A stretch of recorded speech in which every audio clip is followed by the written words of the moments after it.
I'm standing here in Caesarea by the sea, or Caesarea Maritima, an incredible place, a beautiful place constructed under the direction of King Herod the Great. Wonderful seaport that he built, as well as his palace, which is that direction, and then the theater, which is beyond that. Now, Caesarea is known for 4 very important biblical characters whose names all begin with P.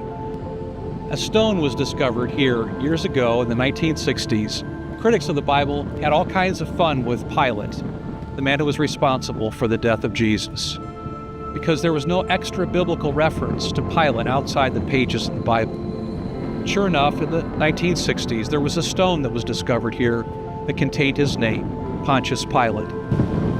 It was Philip who was sent from Caesarea down toward Gaza by the Lord on a mission of evangelism to proclaim the gospel. And along the way, he met an Ethiopian treasurer with whom he shared Jesus. And there, Philip baptized the Ethiopian. Peter came here as a result of the vision that God gave him down in Joppa to the south, close to where Tel Aviv is located today. God gave him this vision of clean and unclean animals and reminded him that nothing that God called clean should Peter call unclean. As a result, Peter came here and met Cornelius, the first Gentile convert, as a result of Peter's preaching of the gospel to him. And then the Apostle Paul came here in chains. He was in prison. In fact, only recently have they discovered the prison where Paul had been imprisoned.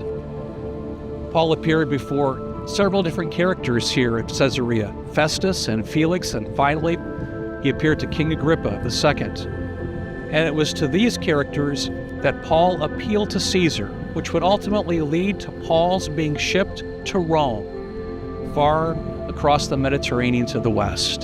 So these 4 characters, Pilate, Philip, Peter, and Paul, all were of great significance here in Caesarea because they all had something to do with what is precious to us, the gospel of Jesus Christ, proclaimed to characters like the Ethiopian and Cornelius, and even to great emperors, but it's been proclaimed to us by somebody who shared with us Jesus. So when you think about Caesarea, remember the gospel.